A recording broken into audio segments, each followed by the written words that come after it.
Welcome back to Arsenal News TV, and before we get into the video, make sure you guys click the subscribe button, click the like button if you like the video, and comment below who is your favourite Arsenal player at the moment. Other than that guys, make sure you stay throughout the whole video.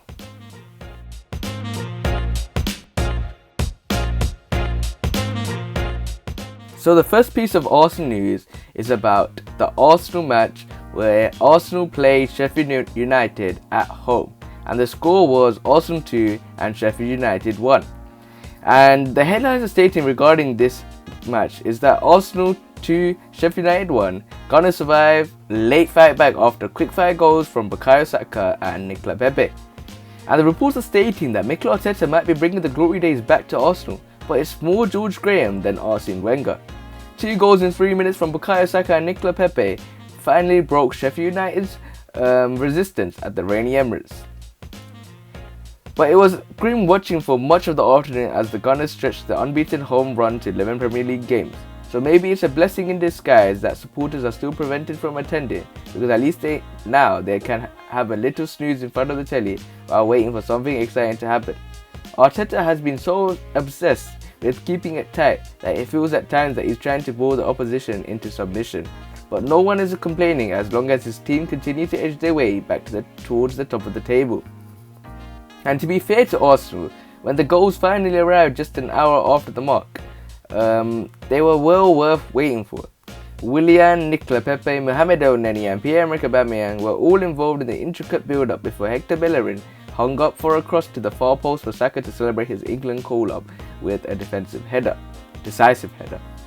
In my opinion, that first goal was a brilliant play, because I saw how they made every single key pass. It was quick one-touch passing, and there was a nice header from the Bukayo Saka, and he's had a beautiful week this week as he got the England call-up. At the same time, he got a goal for Arsenal and his first goal in the Emirates.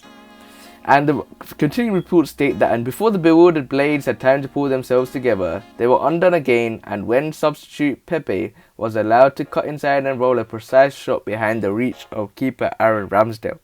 It means Sheffield United remain pointless and have now equalled an unwanted club record of 7 straight top-flight defeats. They did their best to frustrate Arteta's men and seemed to be coping pretty comfortably for the first hour.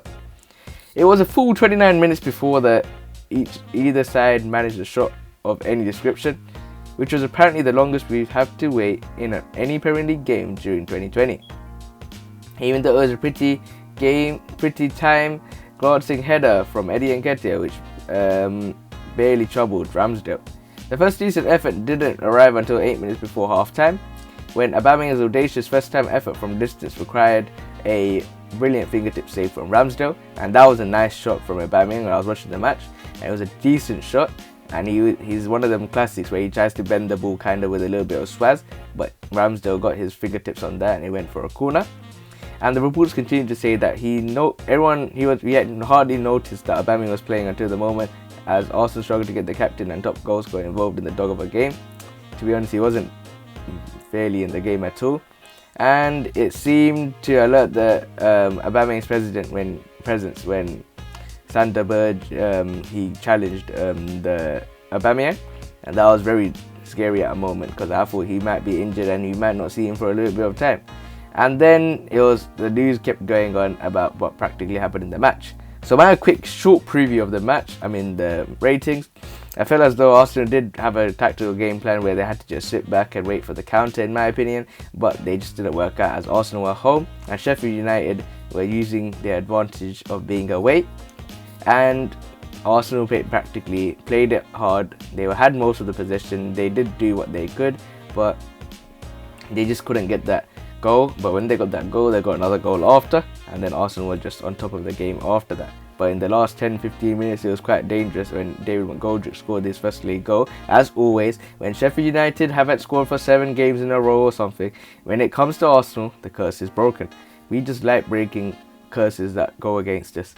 So that's it practically regarding the Arsenal versus Sheffield United game. In my opinion, it was a decent game, but there is still more to be done, and hopefully we can see what's going on with the transfer news at the moment. So now we'll swiftly move on to the transfer news.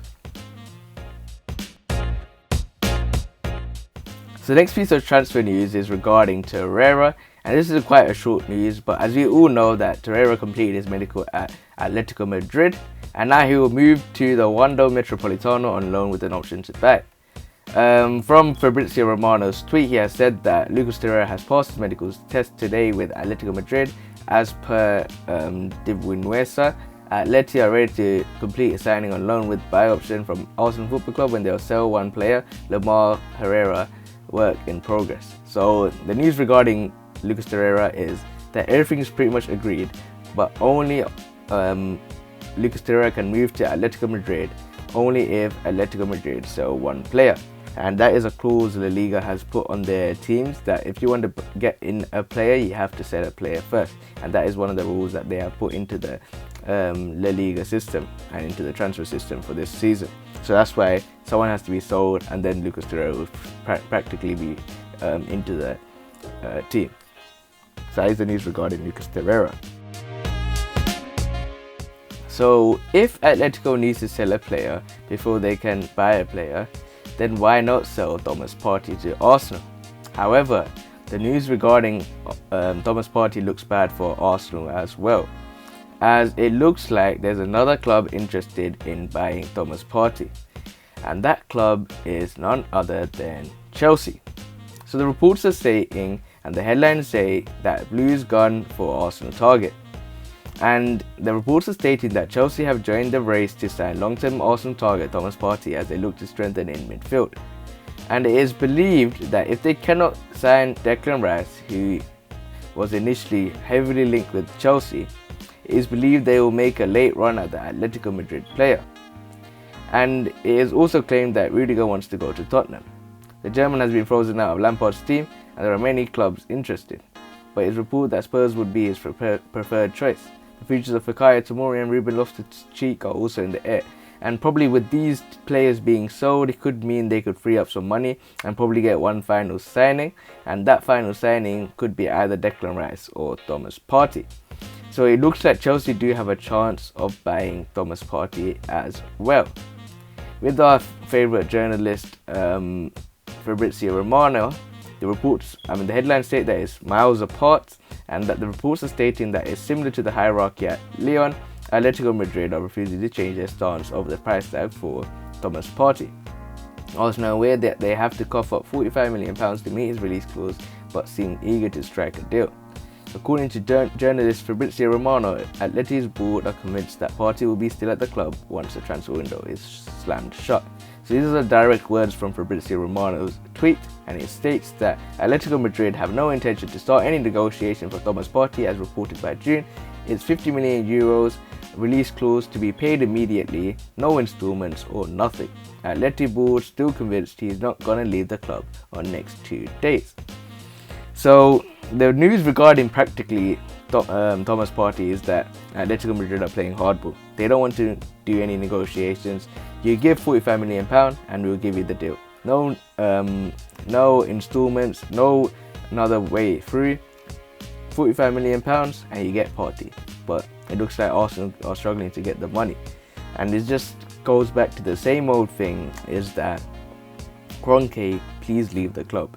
Because this guy is not spending no money at Arsenal, and it's just very stressful for everyone. And I just feel, as an Arsenal fan, he's just ruining the club at the moment. And we need to back the manager ARTETA, because if he leaves Arsenal and he just plays better at another team, I'm going to be very sad. So that is the news regarding Thomas Partey. If you made it this far into the video, put praise in the chat to hopefully get some transfers over the line. And my opinion, to sum it practically everything up in today's video, is that Arsenal on the pitch have been brilliant. They have been getting the results, and Arteta has been doing his business on the pitch very well.